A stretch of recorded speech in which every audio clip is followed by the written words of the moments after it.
Bonjour à tous, bienvenue dans le MAC qui fait du bien. D'où viennent nos peurs, nos blocages, nos hésitations sempiternelles et si nos difficultés du quotidien venaient de nos vies antérieures? Notre invité ce matin semblerait avoir la faculté extraordinaire de lire dans nos mémoires passées appelées les annales akashiques. Ensemble, nous allons découvrir des témoignages bouleversants de ces personnes qui ont entrepris ce voyage dans le temps.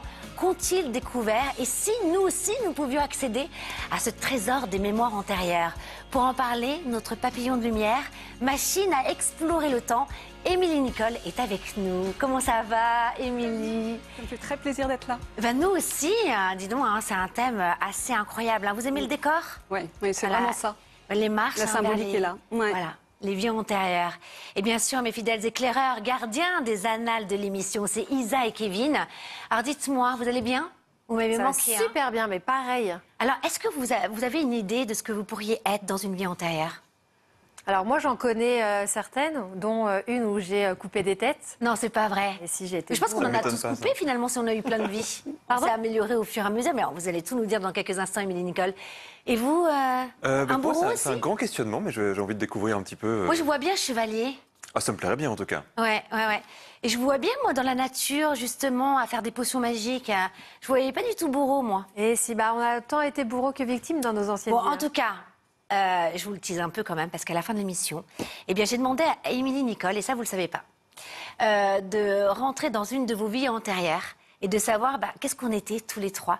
Donc ça, vous le saurez à la fin de l'émission. Ça va être énorme. Il y a trop de suspense, là. Moi, je veux savoir maintenant. Il y a plein de suspense. Et puis, il y a toujours mon jeu, là, que j'adore. Cette petite boîte, vous savez, cette boîte magique, à l'intérieur, j'ai caché quelque chose. C'est juste un petit jeu pour savoir si vous arrivez à détecter une couleur, un objet, quelque chose. Qu'est-ce que j'aurais pu mettre dans la boîte aujourd'hui? Je vous donnerai des indices, parce que c'est trop difficile, j'en donne jamais. Je vous donnerai des petits indices quand même au fur et à mesure. D'après vous, qu'est-ce qu'il y a? Une couleur, quelque chose? Kevin? Est-ce que c'est minéral? Minéral? Oui. Non. Non. Est-ce que c'est papier? Oui. Moi, j'ai du noir qui vient. D'accord, ok. Et vous, vous nous direz sur les réseaux sociaux, comme ça on échange en direct. Émilie Nicole. Oui. Alors votre parcours fait frissonner, puisque vous avez la capacité de percevoir les vies antérieures. Selon vous, c'est une sorte de clairvoyance, de médiumnité. Comment est-ce arrivé? Alors, moi, depuis enfant, le plus loin que je me rappelle, j'entendais des voix. C'est venu d'abord comme ça. Et j'avais une capacité de faire des sorties astrales. En fait, ce qu'il faut savoir, c'est que je suis née dans une famille assez déficiente.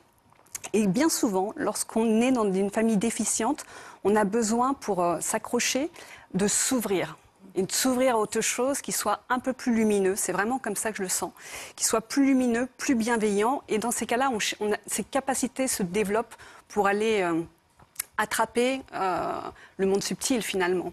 Et moi, c'est arrivé comme ça, c'est-à-dire comme des accompagnants, où j'entendais des voix, où j'avais une capacité de faire des sorties astrales. Alors, c'est assez rigolo parce que j'ai le souvenir, je devais avoir 7-8 ans. J'avais une capacité de jouer avec mes poupées. Et je sentais mon esprit sortir de mon corps, passer par la fenêtre, faire le tour de la maison et revenir derrière la fenêtre où j'étais, où elle est sortie, et regarder la petite fille que j'étais en train de jouer avec ses poupées. Et cette capacité de faire des sorties astrales comme ça me permettait de sortir de ce milieu familial assez compliqué. Assez toxique. Assez toxique. Et m'a permis d'être là aujourd'hui. Ça m'a toujours accompagnée. En revanche, la voix était quelque chose qui était compliqué en tant qu'enfant. Avoir une voix en permanence, ça m'empêchait de jouer, ça m'empêchait d'être dans l'action, dans ma famille et autres. Et ça, c'est quelque chose que j'ai coupé assez rapidement, finalement. Alors c'est ça, petite fille, parce que vous le racontez dans votre livre, à la découverte des annales akashiques. C'est hyper intéressant parce que première partie, finalement, on vous découvre et on voit étape par étape comment cette faculté de clairvoyance, d'aller visiter comme ça les vies antérieures des personnes qui vous consultent, parce qu'aujourd'hui, vous dites que c'est presque une thérapie, selon vous. Oui. Et puis après, il y a les témoignages. Oui. Et il y a leurs sensations, ce qu'ils ont vécu. Vous allez voir, on va y revenir pendant toute l'émission. Et puis après, truffé aussi de rituels, justement pour se sortir de tous ces blocages qui nous suivraient de vie en vie. C'est ça qui est hyper intéressant. Et vous dites que finalement, après, vous avez tout coupé petite fille, parce que ça vous a fait peur. Oui. Et vous dites que cette capacité de toucher le monde subtil et de voir les vies antérieures, c'est fait étape par étape. Oui, c'est revenu plusieurs fois. Quand est-ce que c'est revenu? Eh bien, après, c'est à l'adolescence. J'avais des cousins, on se voyait tous les étés. Et ils étaient aussi attirés par cet univers-là. Et on faisait des parties de Ouija. Alors, avec tous les inconvénients que ça peut avoir, mais j'en ignorais à l'époque la force. Effectivement, je suis tombée Donc ça sur... existe vraiment, c'est-à-dire que oui. les films qu'on voit sur le Ouija, pour Avec vous, le verre, hein, les petits mots, il ne faut oui, pas non, le faire, il etc. faut le dire. Isabelle aussi. Non, en fait, le Ouija, avant, c'était. Donc, c'est la planche de bois avec, la goutte. Avant, c'était un outil neutre, donc pour pouvoir communiquer avec les esprits. Mais ça a tellement été utilisé de façon négative depuis des siècles qu'autour, maintenant, il y a un égrégore négatif. Donc, vous pensez parler à une entité positive, au final, vous allez parler avec une entité qui a des énergies très, très basses. Donc, si on n'a aucune expérience, on ne touche pas à ça, quoi. Oui, c'est exactement ce qui s'est passé. Je suis tombée sur une entité avec des énergies basses et qui est restée un petit moment et qui a fait beaucoup, beaucoup de dégâts. Donc là, à ce moment-là, j'ai D'ailleurs, fermé. votre tourne-disque. Oui.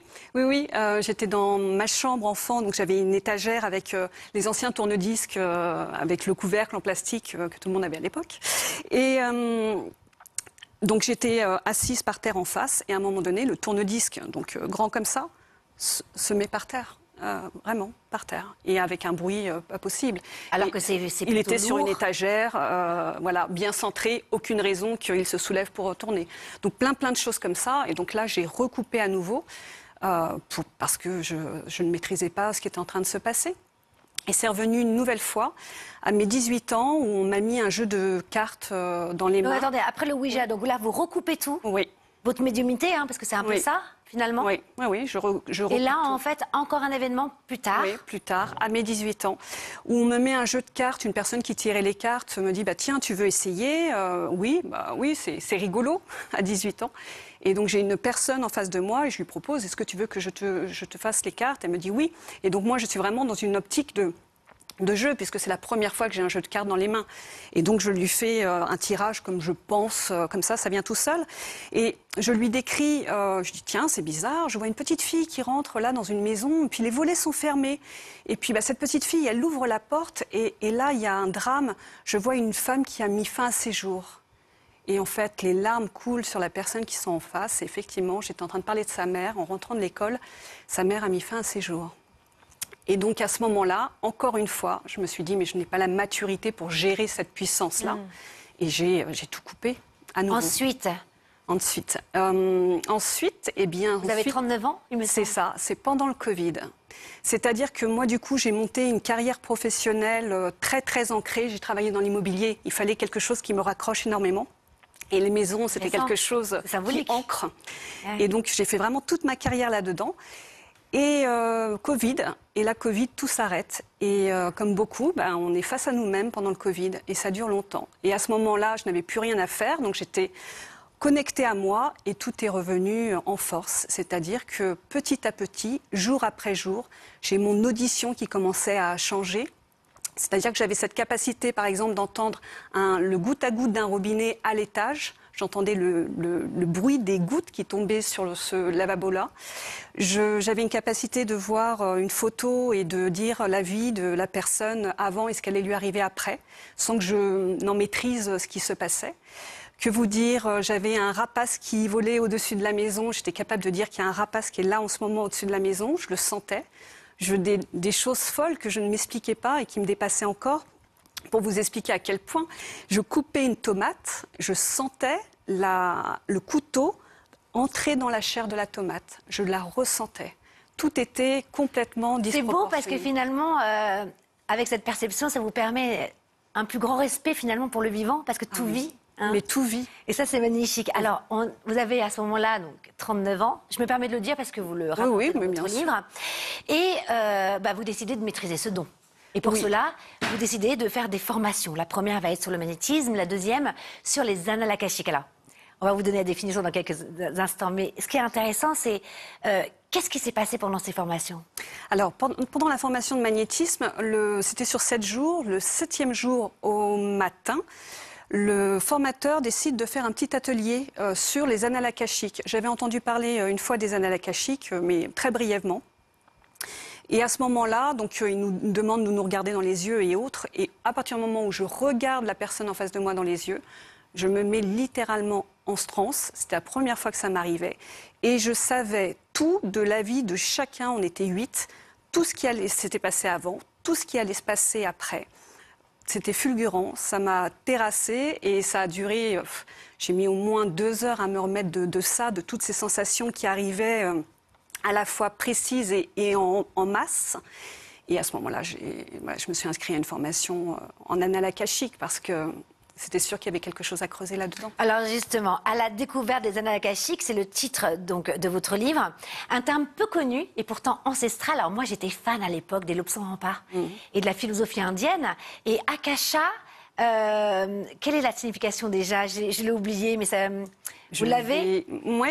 En fait, je l'ai redit dans le livre, mais bon, j'ai oublié. C'est l'éther, c'est tout ce qui est autour de nous. La définition... Voilà, donnez votre définition. Ouais, je vais vous dire la définition que j'en ai. À chaque fois que quelque chose se crée, que ce soit un sentiment, un être, un végétal, une planète, n'importe quoi, eh bien, cette création dégage une fréquence. Toutes ces fréquences se regroupent au même endroit, avec cette information. Et aller dans les annales akashiques, c'est aller se brancher dans cette fréquence qui forme comme un égrégore, un cloud de vos téléphones. C'est exactement la même chose. Et on vient se brancher à cette fréquence et on a accès à tout ou rien, puisqu'il y a des maîtres et enseignants qui sont au nombre de 5, qui vont nous ouvrir des portes ou pas. C'est eux qui décident, nous accueillons. Et donc moi, c'est vrai que je vois les vies antérieures, c'est-à-dire que on m'a donné cette capacité d'aller voir les vies antérieures avant que je connaisse les personnes. On me donne cette capacité d'avoir les réponses avant d'avoir les questions. Et d'autres personnes pourront voir peut-être des inventions. Léonard de Vinci, par exemple, il en parle. D'autres personnes pourront voir des informations sur comment est créé l'univers, etc. etc. C'est une encyclopédie. On parle beaucoup de bibliothèque universelle. Et c'est vrai que ça reflète bien ce que c'est. Qu'est-ce que vous en pensez? Vous y croyez aux vies antérieures? Isabelle, je suis sûre que oui. J'ai Akasha de tatouer. Incroyable. Alors, vous savez ce que ça veut dire, Akasha, alors? Oui, au final, c'est ça. C'est le tout. Et je Akasha, sais la c'est traduction en l'énergie. parce que c'est du sanskrit, Akasha. C'est du sanskrit. Ça vient de la philosophie indienne. Et Lobes sans rempart, donc c'était le bouddhisme tibétain, où en fait, il paraîtrait qu'on aurait la connaissance. Mais c'est toutes ces souffrances, ces obstacles, couche par couche, qui nous empêchent d'accéder à cette connaissance. Qu'est-ce que vous en pensez, Kevin? Moi, je suis toujours plus dubitatif sur ce sujet-là. C'est vrai que je vois ça comme une très belle métaphore, mais j'ai un peu plus de mal à prendre ça comme étant une réalité concrète, en quelque sorte. Bien sûr, mais ça vous est déjà arrivé? Par exemple, moi je me rappelle à l'époque, c'était, ça y a longtemps, dans une émission, j'avais reçu Derek Amato. Il y a, je crois, 10 cas dans le monde où, en fait, après un accident, ils savent jouer du piano. Où ils savent, voilà, ils savent devenir écrivains en un instant. Comment on l'explique s'il n'y a pas les annales akashiques, finalement? Non? Oui, moi je sais que quand je fais dans les vies antérieures, parfois j'ai besoin de repères pour savoir quelle période, quel pays. C'est pas toujours simple, ça dépend ce qu'on a. Ce qui nous montre, parfois je vois simplement des visages et dans des maisons, j'ai pas une capacité de voir ce qui se passe autour, donc j'ai du mal à voir la géographie du lieu. Et je vais voir par exemple des plantes qui arrivent et on me donne le nom de la plante. Alors, je peux vous dire que je n'ai aucune connaissance au niveau des plantes et donc je note le nom de la plante et après je regarde sur un moteur de recherche et à ce moment-là, la plante est utilisée, je me rends compte que la plante est utilisée de la même façon que je l'ai vue et qu'elle est de tel endroit et pas ailleurs. Et donc ça me permet vraiment de retracer. Et ça, je ne peux pas l'inventer. Alors, ça, parce que vous le racontez dans votre livre, donc j'aimerais bien faire une parenthèse sur l'arbre. Parce que lors de la formation, des annales akashiques, en fait, vous vous connectez à un arbre. Oui. Je vous ai perdu là, Kevin, ou pas? Ah non, mais Non, ça va? Non, mais c'est très, très surprenant. Et vraiment, je pense que j'étais comme vous, vraiment. C'est-à-dire que je savais qu'il y avait le monde subtil qui était là, puisque je l'avais vécu enfant, mais j'étais très campée sur ce que j'avais construit après. Et j'ai vraiment une spiritualité cartésienne, vraiment. Et donc, le formateur nous dit, allez, on va faire une lecture d'annales akashiques de l'arbre dans la cour. Bon, très bien. Pourquoi pas? J'y suis. Hein. Donc j'y vais, je me mets au dos de l'arbre comme les autres et je prends mon bloc et je me connecte à l'arbre. Je suis happée par l'arbre à tel point que je sens quand une personne s'en va et se réadosse dans l'arbre, je sens encore toute l'énergie et l'arbre surprenant, mais l'arbre me parle, je ne peux pas vous dire autrement, et je note des tas de pages de son nom, de l'histoire de l'arbre à côté, de ce qu'il a vu, des choses drôles qu'il me raconte. Et je note tout, et il me dit à un moment donné, il me parle de la Seconde Guerre mondiale, il m'explique que le propriétaire de l'époque, en fin d'après-midi, s'est fait coopter par la police locale, pas très longtemps, mais interrogé, etc. Il m'en donne les détails, et donc je note. Et il se trouve que le nouveau propriétaire du lieu, quand il a su ça, il me dit « mais c'est exactement ça ». Il avait les archives qui étaient dans le grenier et effectivement, le propriétaire, le terrain de la maison servait à recevoir des armes qui tombaient d'avion pour la Seconde Guerre mondiale. Et donc, lui planquait les armes et pas les arbres. Et à ce moment-là, il s'est fait interroger. Et à l'heure que j'avais dit, et ils l'ont ramené à l'heure que j'avais dit aussi. Donc ça a été vérifié en partie, et effectivement. Et ça, c'est Et un ça, arbre sans champignons. Et non, rien. Ah non, nature. C'est surprenant. Je vous taquine, parce que j'adore vos histoires. Alors vous dites que, alors ça c'est intéressant, que finalement, on aurait eu 300 à 400 vies. En tout cas, c'est un peu le... Et même plus. Hein, et même plus. Oui. Et finalement, on revient pour expérimenter. Et ça peut encourager, je trouve, ce matin. C'est-à-dire qu'autant vraiment faire ce travail dès maintenant. Parce que, c'est ce que vous dites, hein, on est là pour expérimenter et puis déblayer un peu toutes ces croyances limitantes. C'est l'évolution de l'âme un peu. C'est ça que vous êtes en train de dire. Oui, l'âme a besoin de s'incarner, être dans la matière pour aller éprouver des situations qui lui font travailler... acquérir des potentialités et dépasser des pensées limitantes. Donc elle s'incarne, elle va vivre des situations qui sont prédites, qui sont programmées pour travailler, par exemple l'estime de soi, la confiance en soi, l'ouverture du cœur, dépasser le syndrome de l'imposteur et autres. Et donc, elle va s'incarner autant de fois jusqu'à temps qu'elle arrive à acquérir toutes ses potentialités et dépasser toutes ses pensées limitantes. Et l'âme a le temps. Le temps, c'est quelque chose qui nous est donné dans cette vie-là pour justement nous forcer à nous réaliser. Si on avait l'éternité, on ne ferait pas un travail sur soi. Le fait qu'on ait des dates de péremption, la majorité, l'âge de retraite, etc., nous pousse à nous booster, à nous motiver pour faire un travail sur soi. L'âme a tout son temps. Que vous incarniez 200, 300, 1200 fois, ça n'a pas d'importance. Par contre, une fois qu'on a cette information-là, ce qui est intéressant, c'est de se dire que plus on travaille dans notre vie, plus on acquiert des potentialités, plus on dépasse nos pensées limitantes, moins on va gréver les incarnations à venir. Donc ça, c'est intéressant de savoir. Qu'est-ce que vous en... Isabelle, Kevin, est-ce que vous pensez qu'il y a une vie après la mort ? Alors, moi, que ce soit le parcours de vie ou tout ce qui est dit, je pourrais le dire, parce que je pense exactement pareil. C'est vrai, hein, je trouve qu'il y a la même sensibilité entre vous et Émilie, Nicole. Donc, et puis, cette même appétence, j'y vais aussi, beaucoup moins maintenant, mais j'y suis allée aussi très souvent dans les années. Oui, parce que vous avez une faculté aussi de clairvoyance, médiumnité. De médiumnité. Mais donc, ça me parle totalement. Et dans la notion que l'âme a le temps, ça, je suis tout à fait d'accord avec ça.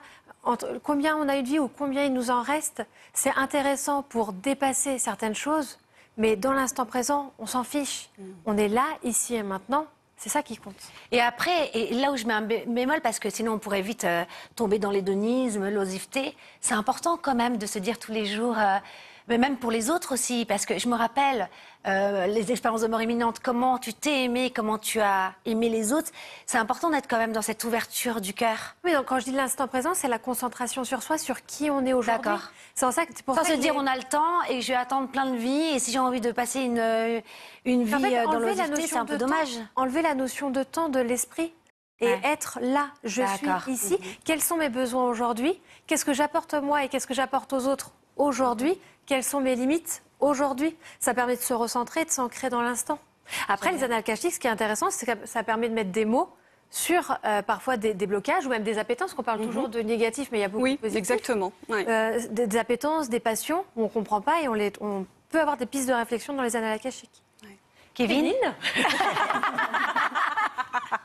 je milite pour la vie avant la mort, pour le coup. Dans le sens où, et là, on se rejoint au fond, c'est que vu que ça passe vite, autant profiter de chaque instant pour évoluer. Et je pense que cette notion de temporalité est hyper importante pour ça. Donc, quel que soit l'endroit qui nous stimule, c'est intéressant de se dire, là, c'est ici maintenant que ça se passe. Vous savez qu'on dirait des cliniciens tous les deux, là sur le plateau. habillés en blanc. Vous êtes consultés avant pour... tiens, tu mets une chemise blanche, moi aussi. Il y a 3 heures de brainstorming. Pour, Merci. Eh bien, c'est le moment de passer à vous, Isabelle. Et c'est le conseil d'Isa. C'est la part d'invisible d'Isa avec Jean-Michel. Qui est ma part invisible?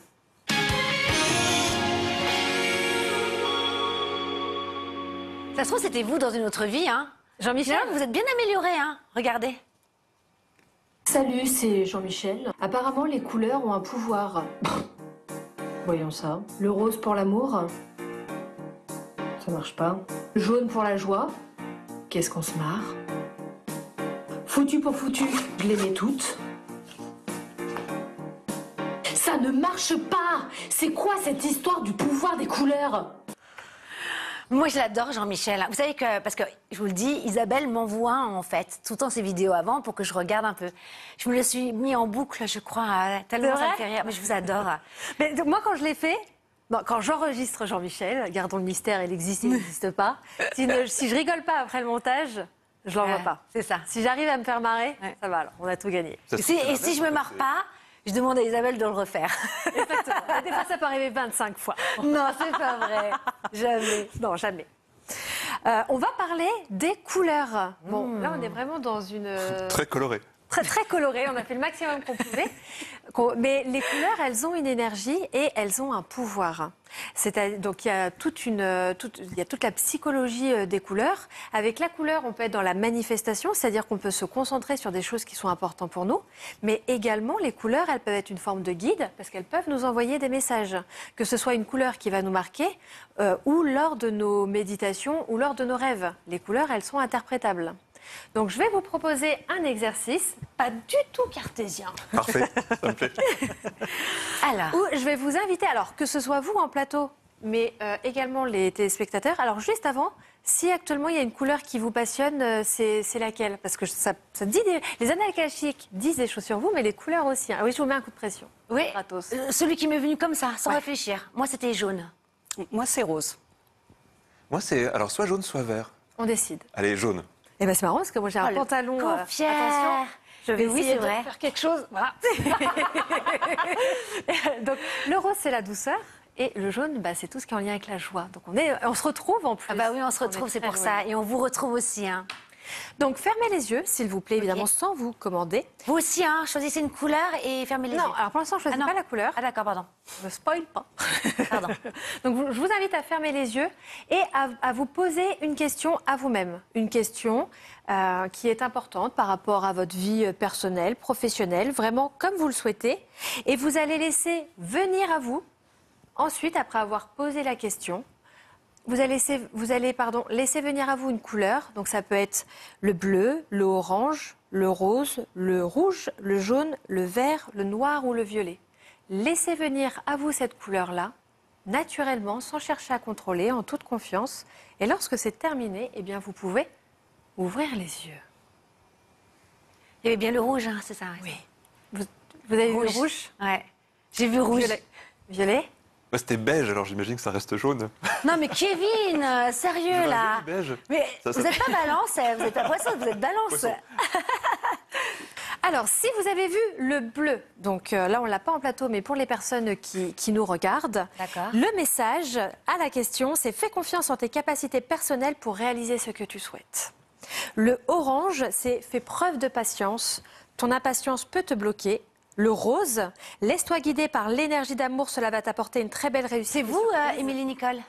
Moi, c'était violet. Ah, là. violet, pardon. Ouais. Alors, excusez-moi, je vous ai coupé à la fin du rose pour les téléspectateurs. Laisse-toi guider par l'énergie d'amour, cela va t'apporter de belles réussites et surprises. Wow, magnifique. Le rouge, pour Ah, vous, Karine. Alors, est-ce que ça répond?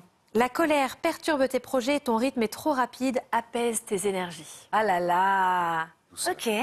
Le jaune, donc pour Kevin, le jaune. Jaune. Tu rentres dans une énergie de calme intérieur et de sérénité. C'est parfait. Oh là là, je suis jalouse. Le vert, tu peux actuellement t'auto-saboter, va au bout de tes projets et de tes envies. Le noir, tu es dans une période de difficulté, demande de l'aide si tu en ressens le besoin. Et le violet, fais confiance en tes ressentis et en ton intuition. C'est drôle quand même. Et ce que vous pouvez faire par rapport à ça, là, vous pouvez faire un screen de l'écran et dans la semaine qui arrive, vous pouvez porter un objet ou une couleur sur vous par rapport à la couleur qui est importante. Si vous voulez travailler par exemple sur l'autosabotage, porter du vert, une pierre verte, etc. Ou faire des méditations en visualisant la couleur. Et donc ça va vraiment vous aider à vous connecter à vous-même et donc à manifester et à recevoir des messages. Donc moi, par exemple, si je suis dans le rouge, c'est le cas de le dire, là, il vaut mieux que On je mette du appelle son rose. banquier. Faut que je m'habille en rose alors. Exactement. Mettre du D'accord. rose, ça peut être voilà, que ce soit en bijoux, en pierre. Mais c'était par rapport à ma question aussi. Oui, là, c'était le fait de Parce que poser la est-ce question. que je suis dans l'état de colère ou c'est par rapport à la question? Non, Je là, dis ça c'était pour par tout le rapport à la question. Par rapport à la question. Ah, c'est pas mal. Ouais, je vous forte, dirai hein. après dans les coulisses. Ah, je suis forte, je sais. Bon, bah super, merci Isa, j'adore. Hein. Nicole, pardon, excusez-moi, vous restez avec nous. Oui. En seconde partie de l'émission, nous allons continuer d'explorer ces annales akashiques à travers des témoignages saisissants de voyageurs qui ont entrepris cette lecture d'âme, mais aussi des rituels que nous pourrions tous mettre en place pour fermer la porte de nos difficultés, etc. C'est tout de suite au bout d'un petit couloir, une toute petite pause. À tout de suite.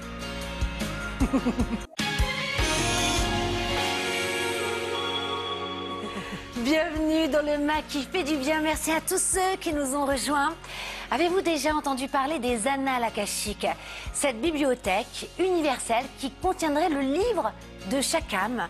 Et si je vous disais que notre invité ce matin aurait cette clairvoyance, cette faculté renversante de lire dans nos vies antérieures pour éclairer notre chemin dans la vie présente.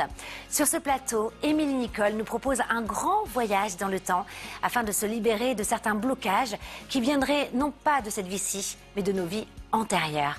Comprendre ce phénomène nous permettrait de se libérer. Mais avant cela, je vous propose une première escale auprès de notre expert de l'inconscient. C'est le conseil de Kevin qui fait du bien.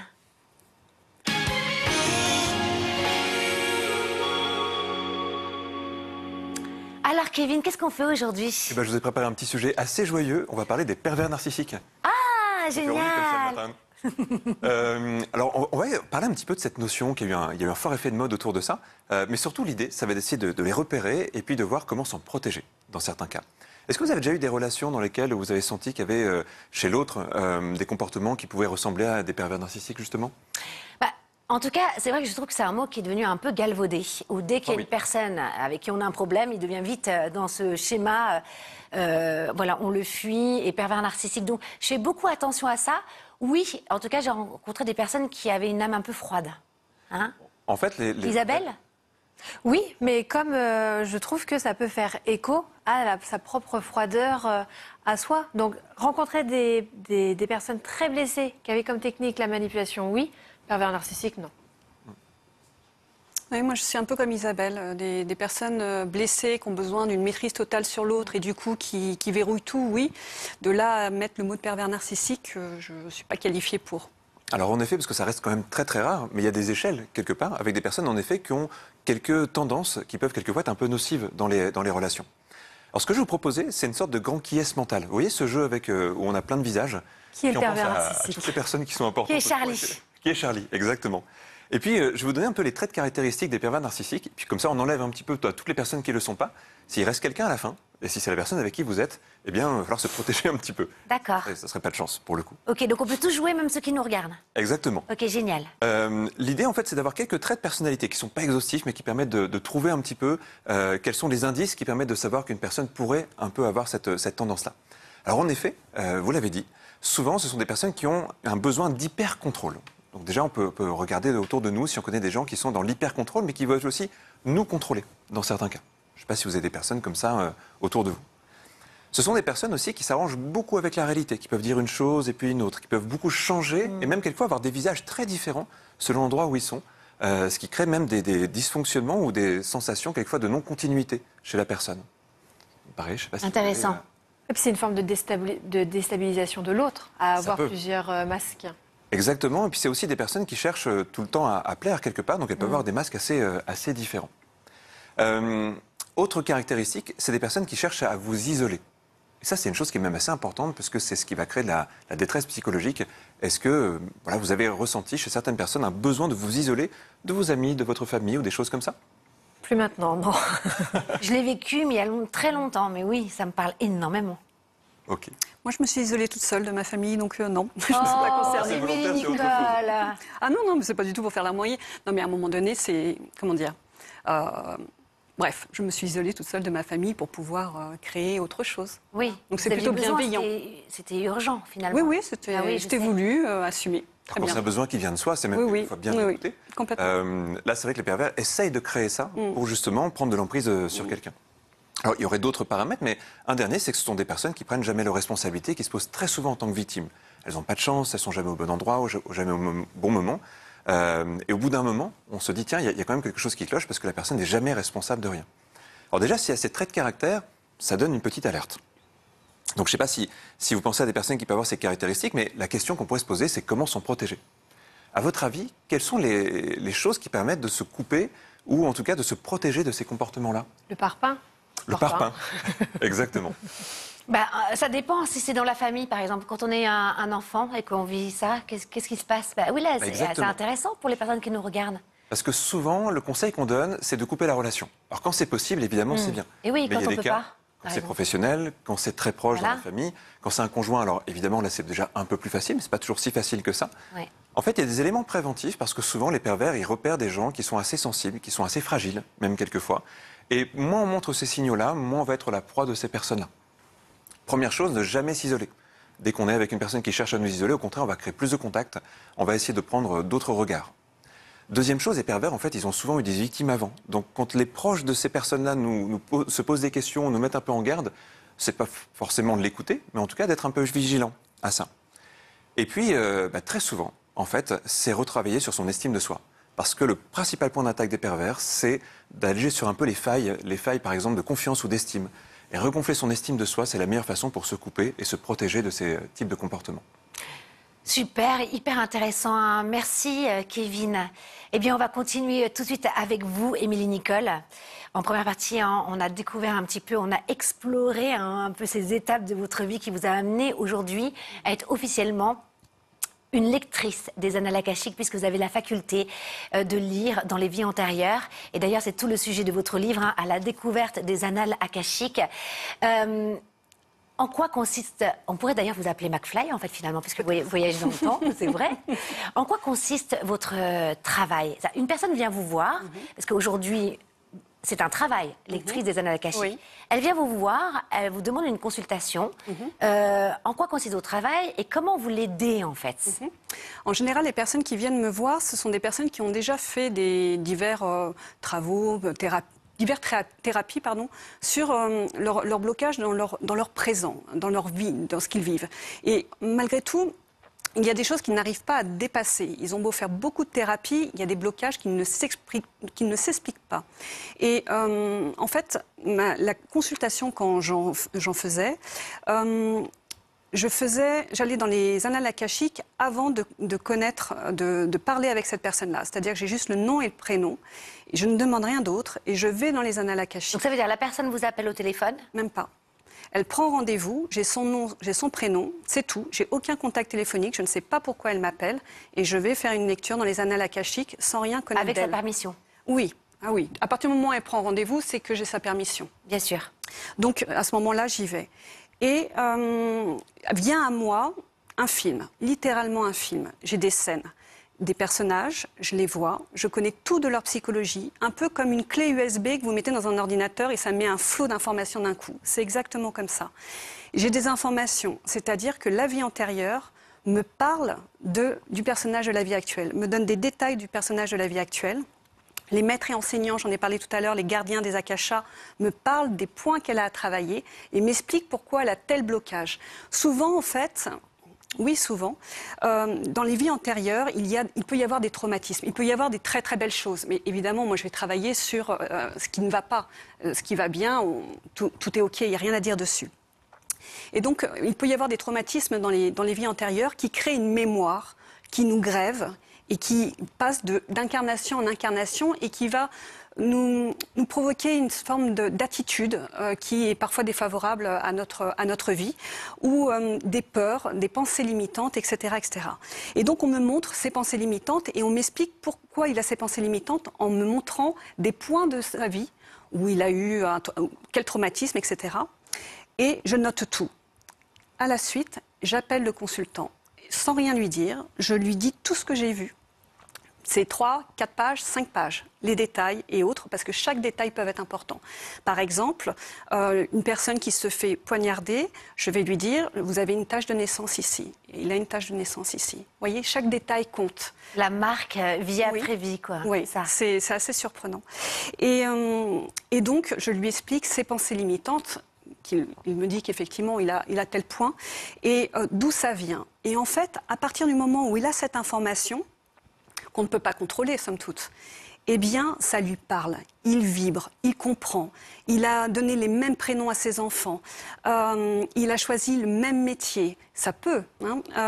Il a effectivement le même blocage. Il a la même maladie, etc., etc. Et il comprend.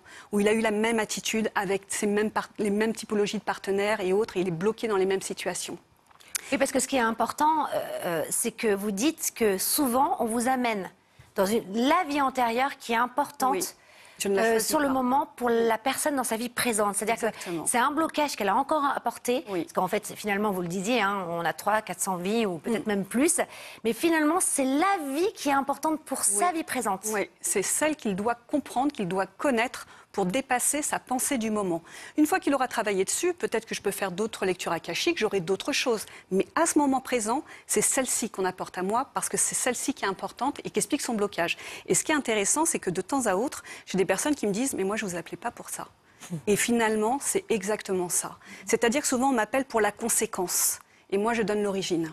Et donc, tout s'éclaire. C'est de l'inconnu connu. C'est intéressant. Alors, je vous le dis, j'ai demandé, et vous avez accepté, Émilie Nicole, une expérience en plateau, puisque vous, avec la permission d'Isabelle et de Kevin, et la mienne d'ailleurs, vous avez exploré une de nos vies antérieures, et on le saura à la fin du plateau. Je n'ai aucune idée de ce que vous allez nous dire. Et d'ailleurs, j'en profite, petite parenthèse, cette petite boîte magique là, à l'intérieur. Alors, vous avez, je donne un indice. Allez, oui, s'il vous plaît.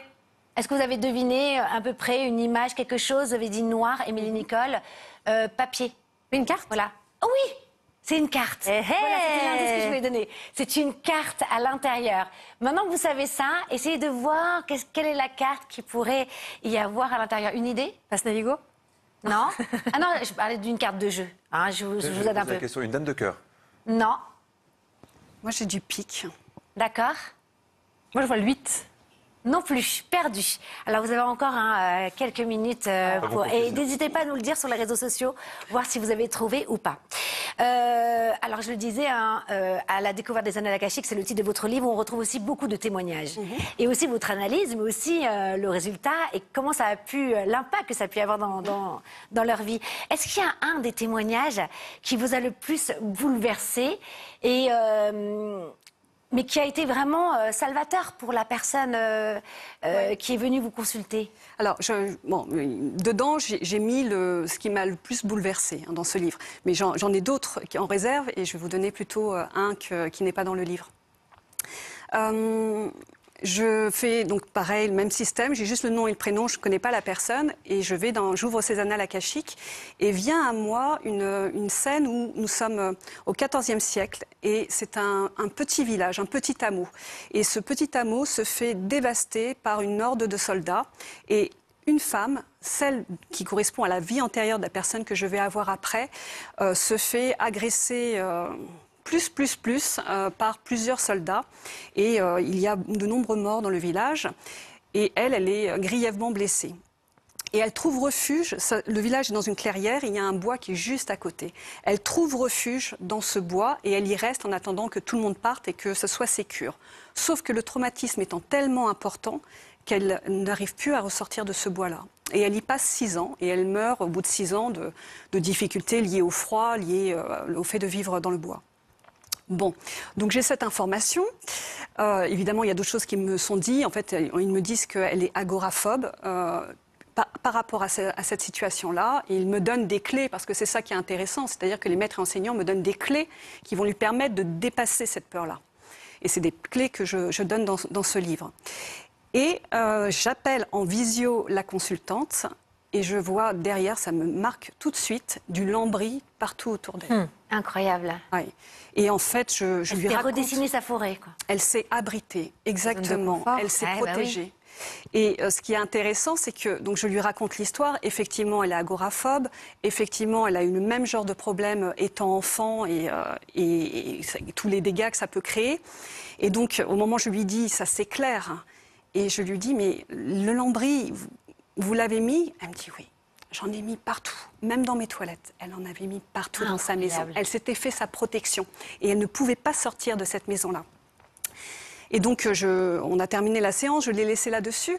Et quelques semaines après, elle m'envoie un message en me disant « J'ai fait intervenir un artisan pour qu'il me chiffre le fait d'enlever ce lambris que je ne supporte plus. » Donc ça veut dire que rien que le fait, Oui. c'est un peu comme le travail en mémoire cellulaire, c'est de l'inconscient, on ramène à la conscience, Oui, c'est et comme finalement ça il y a quelque chose qui se passe, Mm. de réaliser finalement cette croyance ou cette peur, la fausse croyance ou cette peur dans cette vie-ci. C'est fou quand même. Hein.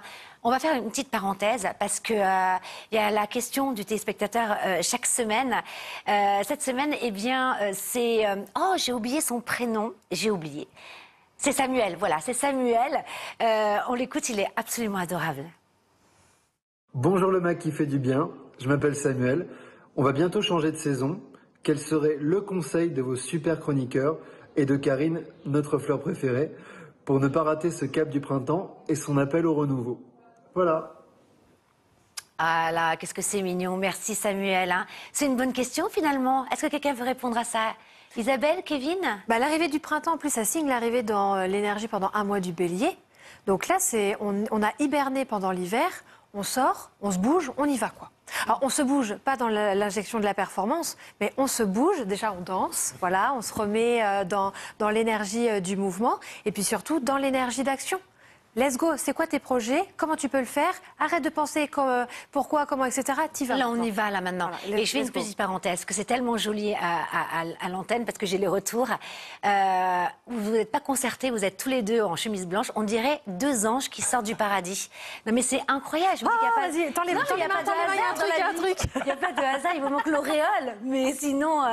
Avec le doré. Alors, derrière, en plus. Kevin, Il y a un très joli rituel assez ancien qui consistait, avant le printemps, justement, à se visualiser tel qu'on aimerait être, et au moment du passage de printemps, à rentrer dans cette visualisation comme pour épouser cette idée de ce vers quoi on va, quelque part. C'est très beau ça. ça, c'est très, très beau. Un petit message pour le Oui, pour le printemps, moi, ce que j'aime bien, c'est nettoyer la maison, nettoyer comme le faisaient nos grands-parents, Oui, le grand ménage. de tout ouvrir, de Mais mettre oui. un peu de sauge, etc., de repartir sur de nouvelles C'est ça. énergies, accompagner la croissance. Mais bien sûr. Et d'ailleurs, la semaine prochaine, on recevra une vraie sorcière sur le plateau qui va nous parler justement aussi de ce ménage du printemps. Moi, je peux donner un petit conseil? Avec Le plaisir. printemps, c'est le renouveau, c'est l'amour. Voilà. Ah, c'est le moment de sortir. Hein. Vous sortez de chez vous, vous rencontrez des gens. Et parce que je me dis que c'est vrai l'amour. Pour rencontrer l'amour, ben, il faut passer aussi à l'action. Hein, voilà. Sur ce, les vies antérieures, les annales akashiques. Est-ce qu'il y a des personnes qui ne croyaient pas du tout dans les vies antérieures, un peu comme Kevin, j'ai et pas qui dit- après... C'est vrai, oui, c'est vrai. Comme Kevin, lui, il ne croit pas du tout. Sûr, j'ai pas de certitude. Mais... Oui, c'est vrai. Quelle bienveillance. Et qui finalement, après une consultation, a basculé. Alors oui, ça m'est Et rentrer dans la dérive. ça m'est arrivé rarement, mais ça m'est arrivé 2 fois où ce sont des personnes qui avaient offert pour leur conjoint, en espérant que leur conjoint est mieux, a priori, qui avaient offert une consultation de mémoire akashique et eux n'étaient pas trop dans cette énergie-là. Et en fin de compte, ça les a fait basculer parce que je ne les connais absolument pas. C'est tout un travail que je fais avant et lorsque je les appelle, c'est moi qui leur explique leur vie. Et donc là, ils sont bien obligés de dire oui, il se passe quelque chose quand même. Et ils ont un bienfait après. Et souvent, c'est la C'est ça, personne... que quand on y croit ou qu'on n'y croit pas, finalement, Oui, pour vous, ça passe. vous dites que ça passe. Et c'est Oui. dans les témoignages, d'ailleurs, parfois, qui sont, oui, un peu lourds, comme vous avez raconté tout à l'heure. Alors maintenant, c'est le moment tant attendu. puisque Émilie Nicole s'est prêtée au jeu, à savoir quelle vie antérieure a-t-elle capté de nous trois. Déjà, est-ce qu'on se connaissait ou pas? Dites-nous tout, parce que c'est hyper intéressant. Et comme ça, vous allez voir aussi comment ça se passe. Et si ça fait écho, on va le voir si ça fait écho. Allez-y. Alors, encore une fois, j'accueille ce qu'on m'amène. C'est-à-dire que je n'ai pas été... On peut demander, quand on fait les annales akashiques, c'est de montrer la vie où vous étiez en commun tous les trois. Mais moi, je fais comme je fais en consultation, c'est-à-dire que je ne demande rien et j'attends que la vie antérieure arrive. Et donc, dans cette vie antérieure, Isabelle, vous êtes un homme. Vous étiez un homme. Dans cette vie-ci, parce qu'il y en a eu plein. Oui, dans la vie qui est venue à moi, effectivement. Et un homme qui est ou en Irlande, enfin Europe du Nord, j'ai pas vraiment trop de détails. Un homme avec beaucoup de responsabilités, très grand, très fort, barbu, châtain roux. Oh, mais je vous aurais épousé? Mais je me serais épousée moi-même. Ouais. C'est un biki. Et très, très bienveillant, notamment avec sa fille. Donc, bon, il y a 4 pages, donc je ne vais pas tout raconter sur le plateau. Je vais juste parler du message final. C'est cultiver sa joie intérieure et ne pas avoir peur. Peur n'est pas le mot, mais cultiver sa joie intérieure pour qu'elle se diffuse à l'extérieur. C'est un message très détaillé, mais si je peux en faire le résumé, la substance serait ça. Cultiver sa joie intérieure pour qu'elle diffuse à l'extérieur sans limite. Ça vous parle ou pas? Oui, je savais déjà que j'ai beaucoup plus été homme que femme dans... Et le fait que ça soit, vous vous avez dit l'Europe de l'Est, hein? Oui, Europe de l'Est, oui. J'ai toujours une passion pour l'Irlande, donc... Incroyable. Eh bien, J'ai noté ou Irlande, je vous montrerai, ou Irlande ou Norvège, c'est ce que j'avais capté. Ça me parle beaucoup. Incroyable. Kevin. Ah pardon, oui, Kevin, j'arrive. Alors Kevin était un homme, période de noblesse, ça m'a d'ailleurs fait sourire l'histoire. Vous étiez un homme, le fils d'un noble, mais pas du tout en accord avec les valeurs de votre père. Vous aviez des profondes valeurs humanistes et du coup votre père pensait que vous n'étiez pas ancré. Alors il a décidé de vous envoyer à la guerre, mais dans la guerre un peu en réserve, c'est-à-dire pas trop sur le terrain, mais quelque chose assez... Un noble, quoi. Hein. Oui. Un peu le prince Harry, quoi. On t'envoie à la guerre, exactement. Et pour vous, ça a été une révélation. C'est-à-dire que vous avez voulu, à ce moment-là, détruire le passé de noble et devenir médecin de guerre, sans diplôme. Vous avez réussi, mais sans aucun diplôme. C'est-à-dire que vous avez vraiment une spécialité pour réparer les corps. Et vous me dites... Réparez-nous. Oui, l'homme découvre qu'il aime l'humain. Pour devenir et donner de l'humanité aux blessés. Et ça, c'est quelque chose qui est important. Et la dernière image que je vois, vous êtes en train de réparer, entre guillemets, ce qu'on appelle des gueules cassées, des personnes qui ont été atrophiées. Et c'est important pour vous de redonner de l'humanité aux personnes qui étaient traumatisées. Voilà. C'est incroyable. Et vous vous appelez Benoît, ça se passait en France. Ah, et Isabelle, elle s'appelait comment? J'ai pas eu le prénom pour Isabelle. Jean-Claude. Donc, Jean-Michel. Jean-Michel. Mais c'est génial parce que Kevin, c'est vrai que c'est un des rares, et on en parle souvent, d'avoir une telle bienveillance, vous êtes quelqu'un d'affable, le gentilhomme un peu. C'est pas possible. Non mais c'est vrai, vous êtes un ange. J'ai 2 anges sur le plateau, j'ai beaucoup de chance.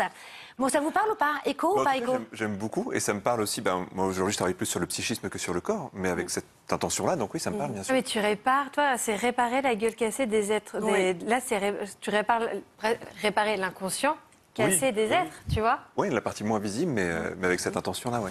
Et Karine alors? Et Karine, une star hollywoodienne. pas loin, pas loin. Non. Karine, vous travaillez dans cette vie antérieure-là, vous étiez une femme également dans un théâtre. Et vous étiez en fait la petite main du théâtre, toujours à faire attention que tout le monde soit confortable, apporter les désirs des uns et des autres. Et malgré tout, avec une vie de famille très prenante, puisque vous étiez mère d'une jeune fille qui doit avoir, je pense, 6-7 ans, avec un papa qui s'en occupe absolument pas. Et en fait, vous êtes toujours dans un rythme effréné, à vous occuper de tout le monde. Et le message qui m'est donné, c'est tu dois être à ton propre service avant tout. Ah là là, c'est joli. Donc théâtre, ok. Et ce côté en tout cas prévenante pour tout le monde, vous l'avez gardé. Hein. Oh là là, qu'est-ce qu'on s'aime sur ce plateau. Alors, merci beaucoup, Avec Émilie plaisir, Nicole. c'était très C'est assez sympa. impressionnant parce que ça fait un peu écho à ce que vous dites. Parce que je vois en tout cas dans mon énergie de tout le temps essayer, en tout cas d'être autonome et de ne pas compter sur les autres. Et vous, Isabelle, c'est pareil. Ça m'a émue, j'ai ressenti une grande émotion lorsque vous en avez parlé. Donc oui, ça parle quelque Kevin, part. moi Je rien. pense à Benoît. Non, non. Je pense à ça va bien, Benoît. Tu as en les plus. mains fermées. C'est un joli prénom, Je Benoît. ferme C'est très au doux. message. Ah, non, oh, oui, si tu veux, mais... Eh ben merci. Je représente à nouveau votre livre à la découverte des annales akashiques. On aurait tellement de questions, mais je ne vais pas spoiler non plus tout le livre, hein, finalement. Il y a aussi des rituels qu'on retrouve à l'intérieur. Même lorsque vous tirez les cartes, c'est thérapeutique. C'est-à-dire que c'est pas de la voyance, hein, c'est pas il va se passer ça. C'est toujours voilà les blocages et comment en fait je peux vous amener vers cette liberté d'âme. C'est très beau. Merci, Émilie Avec Nicole. plaisir. Vous savez qu'on a une petite tradition dans l'émission. Vous la connaissez, l'émission? De tirer un... Alors, mot pas un homme, mais... Oh, c'est horrible.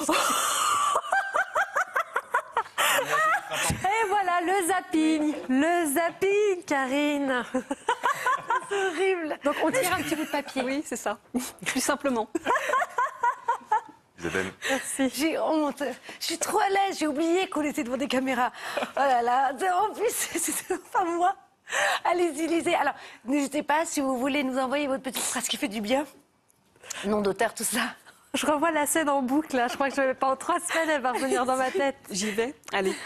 La grande aventure, c'est de voir surgir quelque chose d'inconnu chaque jour dans le même visage. C'est plus grand que tous les voyages autour du monde. C'est Alberto Giacometti et c'est envoyé par Isabella de Cancale. Magnifique. Merci. Alors c'est pour vous, Karine. C'est d'Honoré de Balzac, ça nous a été envoyé par Sarah de Strasbourg. Merci Sarah. Le véritable amour est un océan de sensations éternelles et toujours neuves où l'on se plonge avec délice. C'est la version plus romantique pour le coup. Voilà, c'est la version plus romantique. Moins beau, abrupt. Alors moi, c'est un message de Jean-Charles de Calais qui nous a envoyé une citation de Charles Darwin. « Ce n'est pas le plus fort de l'espèce qui survit ni le plus intelligent. C'est celui qui sait le mieux s'adapter au changement. » Magnifique. Merci, Kevin. Vous vous engagez tous les deux à entraider, à grandir. Il faut considérer les périodes orageuses dans une relation comme des opportunités de croissance mutuelle. Waouh, incroyable. Ça me parle, c'est pour ça. De Platon, et c'est envoyé par Muriel d'Angers. Eh ben, c'est formidable tout ça. Hein. Merci infiniment, Avec plaisir. Émilie Nicole. Merci à mes la deux boîte anges. Et la boîte. Oh là là, j'allais oublier. C'est une carte du tarot. Alors non, c'est une carte, mais qui pourrait peut-être dans le tarot, je sais pas. Mais c'était un valet de cœur. Parce qu'a priori, le valet de cœur... Dame de cœur, j'étais pas loin. Oui, vous étiez pas loin, c'est vrai. Vous êtes fort quand même. Hein. Il est Vous fort. aussi, carte quand même. Mais valet de cœur, qu'est-ce que c'est dans la carte, justement, en divination, le valet de cœur, quand on la Je ne sais sort? pas, je travaille pas. Je travaille pas le On tarot. me l'a dit en plus, je crois que c'est la bonne fortune, c'est l'amour, c'est tout, quoi, c'est génial. J'espère que vous avez trouvé. Merci infiniment, merci à vous deux. On se retrouve la semaine prochaine, même jour, même heure. D'ici là, belle semaine à tous et surtout, surtout, surtout, n'oubliez pas de vous faire du bien, beaucoup, beaucoup de bien. Non mais n'importe quoi. Non mais c'est sorti, non mais vous voulez pas.